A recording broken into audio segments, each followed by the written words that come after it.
Mike and I are glad to be back for the lesson. This is the lesson for Sunday, August 2nd. We're in the book of James. It's one of my wife's favorite books. We are starting with today's lesson with verse 2, and we're going to go a few verses longer than in our printed materials, so it'll end up about verse 18 in chapter 1 of James. Glad everybody's here. Hopefully we won't have any more issues of copyright on material that we paid to use. But that's what happened to July 19th. We'll get it eventually, maybe. Let me first introduce our lesson from Ron Penny, Sunday School in 7 minutes, and he also is covering the first chapter of James. The author identifies himself as James. Now, unfortunately, the New Testament refers to several men as James, but logic and historical fact lead us to conclude that the author is James, the half-brother of Jesus. When Peter miraculously was released from prison and went to the house of Mary, he instructed his friends to go to James and the brethren. When Paul went to Jerusalem after his conversion, he saw none of the apostles but James. Remember, James presided over the prominent Jerusalem council. The importance of the half-brother of our Lord Jesus in the church in Jerusalem meant that probably no further identification was needed. In fact, further identification could be considered a bit boastful. James is writing primarily to Jewish Christians. Now, between Pentecost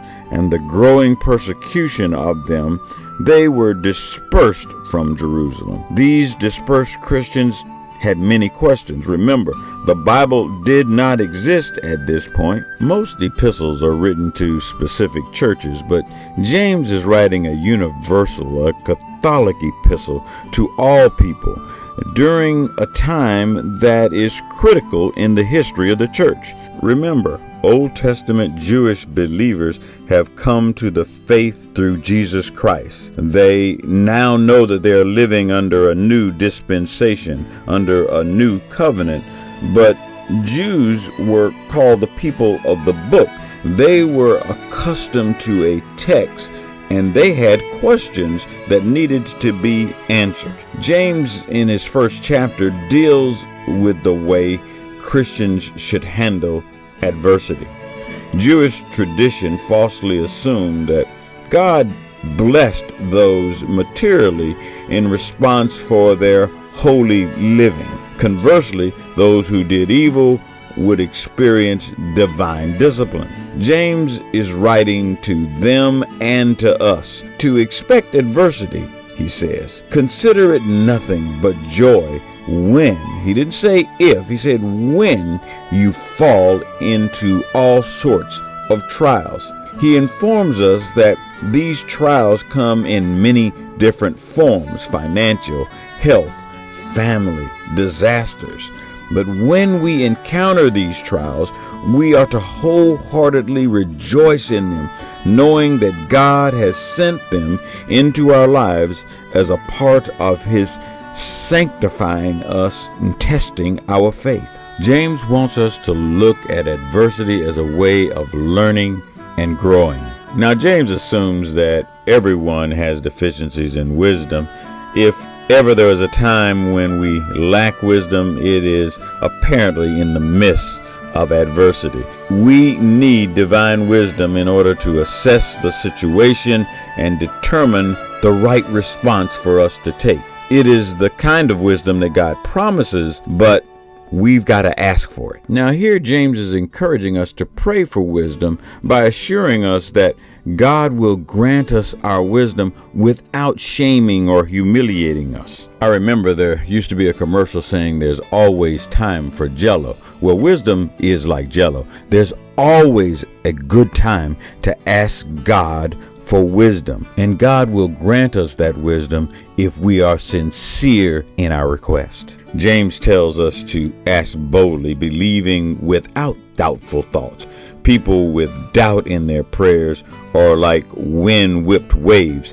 They can go in any direction, and if God gave them the wisdom, they could use it for good or bad because they don't have a firm hold to their faith. They are adrift at sea. God will prepare us if we are firmly a part of His army, if we're not looking back to see if we should jump ship. We don't give up our traditions easily. So remember, Jewish tradition equated wealth with piety and poverty with being wicked. Now, James is challenging them to rethink tradition. He says that the poor are rich and the rich are poor. Now, he's not advocating a redistribution of wealth in some Marxian kind of way, but he is saying that in the church, the distinctions are different. In the world, we give status to those who are rich and famous, and we think of the poor as insignificant. In the church, we are saying that the poor get the experience of developing their faith through their adversity, and those who are rich don't get that same experience, and they are not strengthened by adversity. In James's view, the church should be an institution free of systemic classism that gives the rich advantage while pushing back and down the poor. The poor can rejoice in their trials as they become rich in faith.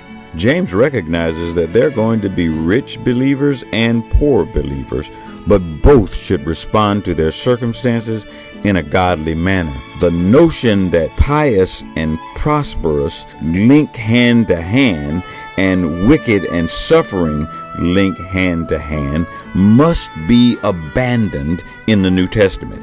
After all, Jesus said, "Blessed are you who are poor, for yours is the kingdom of heaven." James reminds all of us that riches and things of this earth are temporary. True riches are not earthly riches, but heavenly riches. If true riches are heavenly riches, then our earthly demise opens the door to our true riches.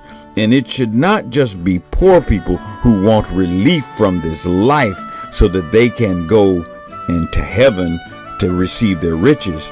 It should be rich people who want relief so that they can go to heaven. That's the lesson for this week. Oh, and I want to say happy birthday to my twin and encourager by another mother, Reggie. Have a great week. Bye.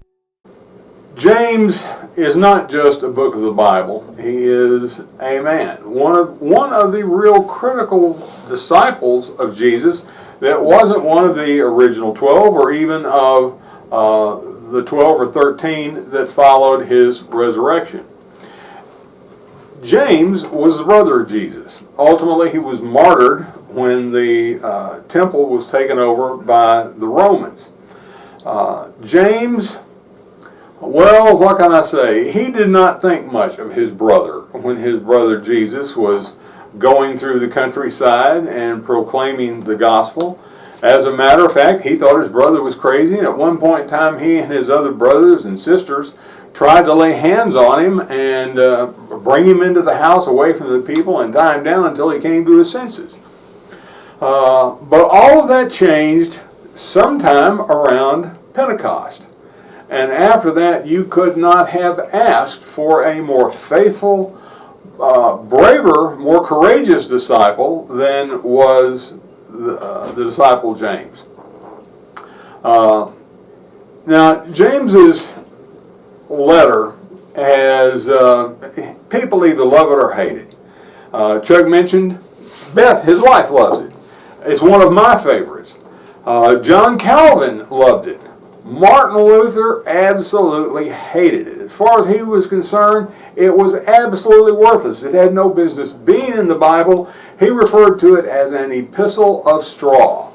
And the reason being is that James tended to look at the practical side of Christianity. It's like the difference between theoretical physics and applied physics. Both are physics, but both come at the subject from very different perspectives. That having been said, when you contrast James with Paul, Paul emphasizes grace and faith, whereas James seems to emphasize works. Now, it's not really that they're looking at anything different. They are merely describing a different part of the whole that they're looking at. When Paul looks at Christian faith, he's looking at the root of the tree. And everything we do as Christians comes from that root that has been planted or grafted on to the larger vine by Christ. For James is saying that's below ground. You can't really tell how healthy the root is at any given point in time. But if you're willing to look at the leaves and the fruit, that'll tell you a lot. If the tree doesn't have any fruit on it, one has to begin to question, does it have a healthy root? Is there any faith? So that's why the big difference between Calvin and Luther, the big difference apparently that's really not a difference at all between Paul and James. So Chuck, you want to take over from there? Yeah, let me go through our chapter 1, beginning at verse 2, and read that. Here goes, and I'm reading from the New International Version. Consider it pure joy, my brothers and sisters, whenever you face trials of many kinds, because you know that the testing of your faith produces perseverance. Let perseverance finish its work, so that you may be mature and complete, not lacking anything. If any of you lacks wisdom, you should ask God, who gives generously to all without finding fault, and it will be given to you. But when you ask, you must believe and not doubt, because the one who doubts is like a wave of the sea, blown and tossed by the wind. The person should not expect to receive anything from the Lord. Such a person is double-minded and unstable in all they do. Verse 9. Believers in humble circumstances ought to take pride in their high position, but the rich should take pride in their humiliation, since they will pass away like a wild flower. For the sun rises with scorching heat and withers the plant. Its blossoms falls, and its beauty is destroyed. In the same way, the rich will fade away, even while they go about their business. Blessed is the one who perseveres under trial, because, having stood the test, that person will receive the crown of life that the Lord has promised to those who love him. When tempted, no one should say, God is tempting me. For God cannot be tempted by evil, nor does he tempt anyone. But each person is tempted when they are dragged away by their own evil desire and enticed. Then, after desire has conceived, it gives birth to sin. And sin, when it is full grown, gives birth to death. Turning to verse 16. Don't be deceived, my dear brothers and sisters.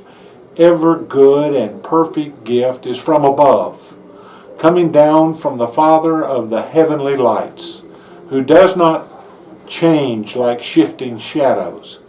He chooses to give birth through the word of truth, that we might be a kind of first fruits of all he created.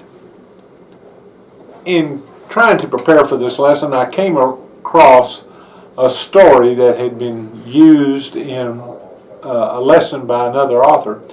And he tells about a man who went to a counselor about a personal problem he had. He said to the counselor, I have a real struggle here. I feel like I'm violating my conscience. I'm not being completely honest with myself. I'm living a broken life. The counselor said to him, well, what would you like to see me about? Strengthening your willpower? The man thought for a moment and replied, no, what I'd like to talk to you about is weakening my conscience. That reflects our age, doesn't it? We are not so much interested in developing our conscience as finding ways to live the way we wish without feeling guilty. This story tells of our predicament. We'd like to live as we please, but we can't. That is, we can't if we wish to have meaning and deep joy, if we want to please God and inherit the eternal life He promises. James spoke to the issue. At the core of what he says is a message about meeting and mastering temptation. The key principle is this: God does not allow temptation in order to threaten our faith, but to deepen it. So how to meet and master temptation is of paramount importance to Christians. Temptation has a purpose. As we grapple, we grow. But before we can really understand the reason why God allows temptation, why He uses it to deepen and develop our lives, we must first recognize the fact that God does not tempt. And remember, when someone wants to do wrong, it is never God who is tempting him, for God never wants to do wrong and never tempts anyone else to do it. Temptation is the pull of a man's own evil thoughts and wishes. These evil thoughts lead to evil actions and afterwards to the death penalty from God. Let's be clear about it as James was clear. God does not tempt us, but obviously God, being sovereign, allows temptation. So the question is important. Why does God allow temptation? The answer is found in the meaning of the Greek word for temptation, peirasmos. It means to test, to try, or to prove. The biblical use of the word, unlike the modern use of it, does not contain the thought of seduction or entrapment, but rather the putting of a person to a test for the purpose of deepening personal qualities. This, then, is the purpose behind temptation. It is God's way of helping us deepen inward qualities and develop our character. Dr. Oswald Chambers, in one of his stories, says God can, in a single moment, make a heart pure. But even God Himself can't give a person character. It's essential that we are subjected to testing, for character would not be the precious thing it is if it could be acquired without effort, without combat, without contradiction. Virtue that has been tried, said one theologian, does not deserve the name virtue.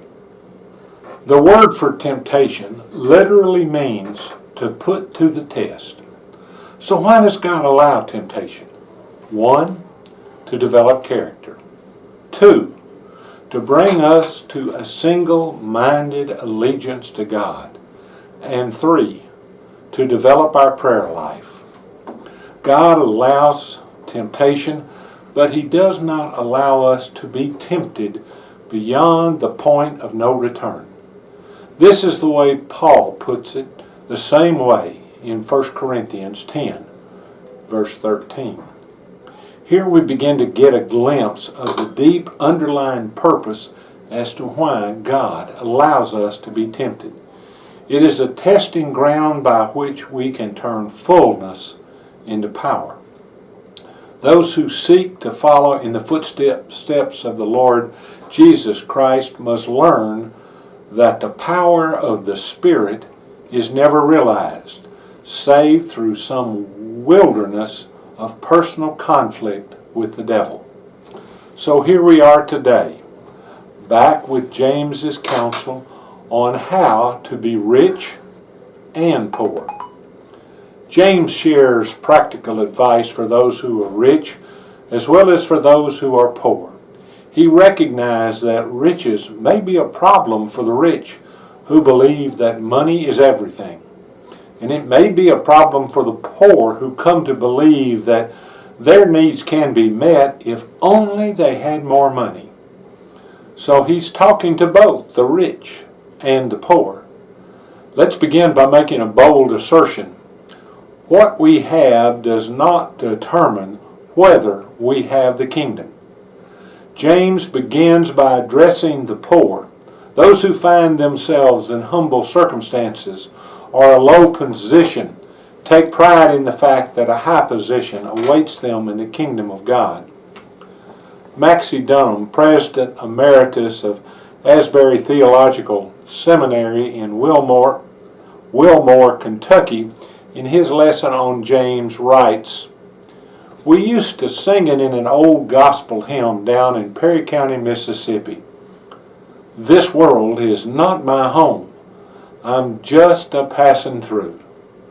My treasures are laid up somewhere beyond the blue. The angels beckon me from heaven's open door, and I can't feel at home in this world anymore." James is calling lowly Christians, the poor, to rejoice in the fact that their lowly estate is temporary. What we have does not determine whether we have the kingdom. All we want to know is the penalty for our shortcomings. The one big lesson in this word of James is that we must realize and acknowledge our utter dependence upon God. Now, many of us resist that. We're sort of like Charlie Brown's little sister Sally. She said to Charlie in one of the cartoons, "I'm doomed. I need to write a report on rivers, and it's due next week. And I don't know if that, I know I'm going to fail." To that, Charlie Brown responded, "Well, why don't you work real hard and turn in the best report you can possibly write?" With that, Sally meekly replied, "You know, that never really occurred to me." Has it ever occurred to you that we are utterly dependent upon God? James makes that case especially strong as he relates it to the rich. He knows that the great perils of riches is that they tend to bring us to a false sense of security. Having wealth causes people to feel safe, to feel they have resources to cope with anything, to feel that they can buy anything they want, and even buy themselves out of situations which they might wish to escape. Seems I saw that on the news about some folks in Hollywood who tried to buy an education and grades for their children. Apparently that still happens even today. James tells us that the light of the Creator is always consistent, and the focus of that creative light is always the word of truth, the message of forgiveness and redemption. When we embrace that word, we walk towards the light. We are reborn as first fruits, perfect and acceptable before God. Will there ever be a time where we can turn the other cheek instead of getting even? Where gold is as dust while goodness is treasured? Where love is neither a full-bodied contact sport nor a winner-take-all competition, but is the atmosphere we breathe, where instead of struggling to gouge out a niche for ourselves, we are enfolded by the unity of peace, where the only designer label to be found reads, "Graced by God," and it is found on everyone and everything. If I were to give a subtitle to the book of James, I would call it A Manual for Practical Christianity. I'm getting close to the end of my portion of today's lesson, but I want to tell you a story that had its beginnings over 200 years ago. There was a young boy who lived in England who was very sick and puny. All his life he remained in that condition and never became a strong person physically at all. That man was Isaac Watts, one of the greatest hymn writers of all times, the one who wrote Joy to the World and O God, our help in ages past, and hundreds more. But it didn't happen for him until he quit looking around, comparing himself with others, and committed himself to living his own unique life. That's true for all of us today. God has a life for us to lead, and we are called to do it. I'm going to talk about the consequences of not doing what we're called to do. As this passage from James tells us, God is not the one who tempts us. And if we need wisdom, if we don't know what to do, if there's anything we need, all we have to do is ask God, who gives to everyone generously without finding fault. That's so important for us to remember.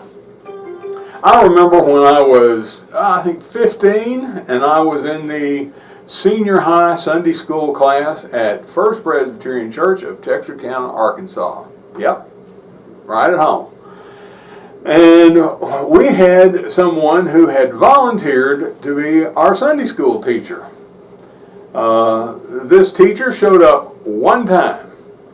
The following week, he began running for public office, and in his ad, he included the fact that he was a Sunday school teacher. Now, that was the only time we saw him. The rest of the year, me and my fellow classmates would drive down to the coffee shop and have coffee and donuts by ourselves every Sunday morning of the world. We had no lesson. But it was because pretty much we had the feeling like the church really didn't care about us. That was when I sort of turned my back on the church and became, well, I would say I was an agnostic. I didn't have enough courage to be an atheist, but I was something of an agnostic. And it was because that practical, applied Christianity, I didn't see it. Well, things rocked along for a while. I went off to college, became a father, had 2 kids, started bringing them back to church. And when I did, I was blessed enough to have Josephine Beck as my Sunday school teacher. I don't know how many of you were ever blessed to have a teacher like Josephine. Josephine had come from a long line of Presbyterian pastors and theologians. All of her brothers, all of her father and all of her uncles, her grandfather and all of her great uncles. I mean, this was an incredible heritage that she had received, and she saw it as her duty to pass it on. And I was blessed through that.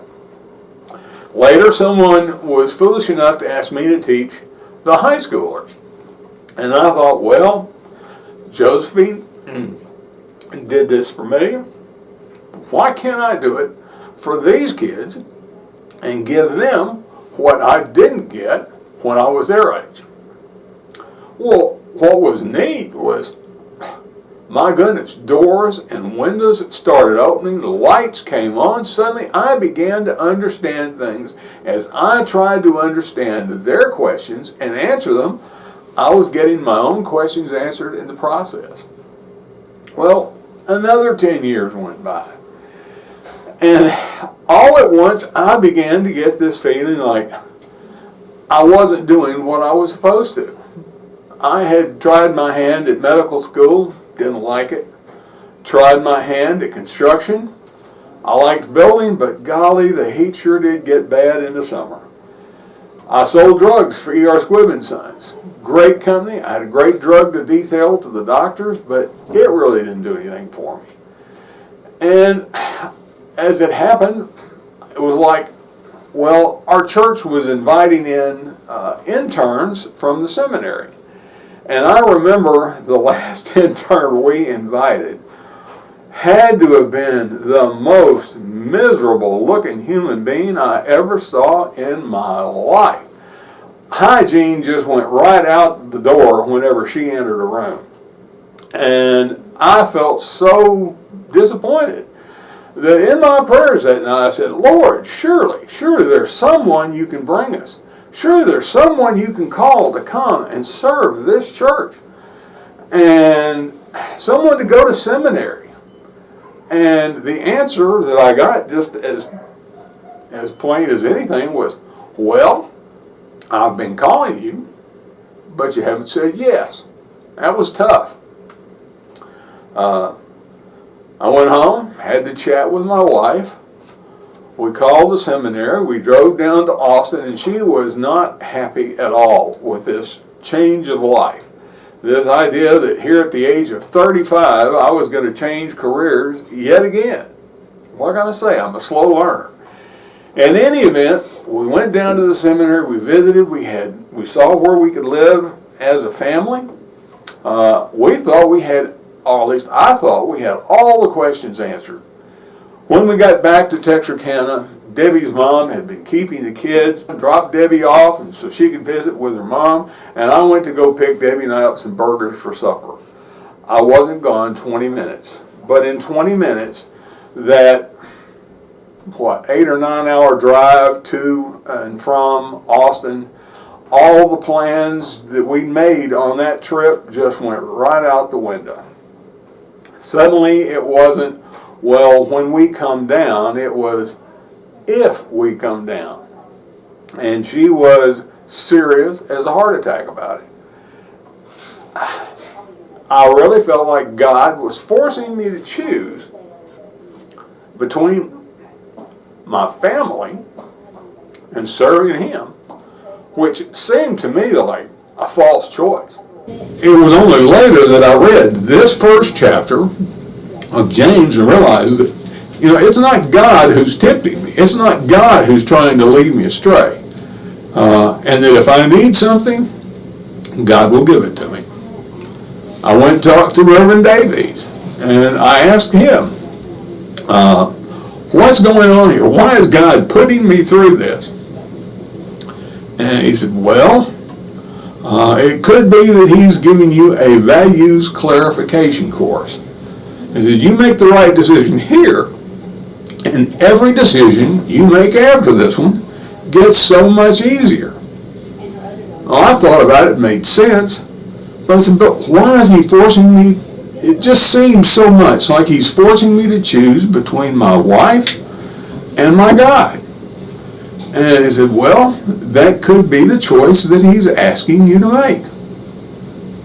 I went home, I prayed about it, said, okay, I'll do what you want, God. You want me to go to seminary? I'll go to seminary. I'm going to trust you on this one. Well, I did. Gone for 2 weeks. When I came back at the end of 2 weeks, sure enough, it was just as C.S. Lewis once wrote. Anytime you're forced to choose between the world and God, know that if you choose the world is all you can hope to get. But if you choose God, you get God with everything else thrown in. That's really the lesson of James. It's the practical, applied Christianity. It's the reality that, yes, we have to make choices. And God will guide us as we seek His help in making those choices. And it is not God who's tempting us or enticing us or leading us astray. But He will get us through that. And He will help us to do the right thing at the right time. And when we do, we discover that we have suddenly become wealthy beyond all desiring. Well, that's the lesson for today. We're going to close today with, and Chuck quoted part of an old hymn. This particular hymn is being sung by a young group of Pentecostals, of all things. It is a pretty old hymn. I think you'll like it, and I hope you enjoy it. The title of it is This World Is Not My Home Anymore. Hope you enjoy it. See you next week.